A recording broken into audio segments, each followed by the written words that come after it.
Installing a blow-off valve is probably one of the best things that you can do for your machine, and this funny looking device can save you a lot of frustration. It's common for charge tubes to pop off your throttle body after letting off the accelerator. This is because the excess boost pressure that's built up inside the system has nowhere to go when you suddenly shut the throttle, and that results in the charge tube popping off. This doesn't answer the main question that we all ask. What does a blow-off valve actually do, and what can it do for my machine?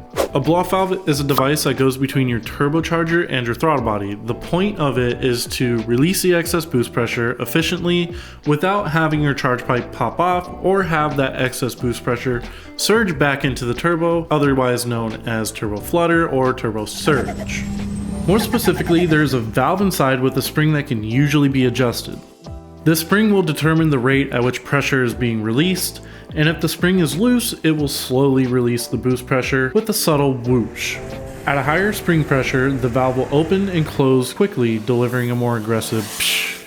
If you're still curious as to what a blow-off valve actually does, let's go ahead and break it down real quick. There's a valve inside, hence the name blow-off valve, that opens and closes based off of pressure. The valve will stay shut under vacuum, but as soon as it hits a certain PSI, the valve will actuate and release the excess pressure. Without a blow-off valve, you could be putting extra stress on your turbocharger as the excess pressure is trying to exit and has nowhere to go. It will force its way through the charge tube or try to surge back through the turbine, causing a flutter noise, which is pretty famous among like Supras and other cars. This flutter noise is the turbine struggling to maintain its speed and slows it down, which significantly decreases the efficiency.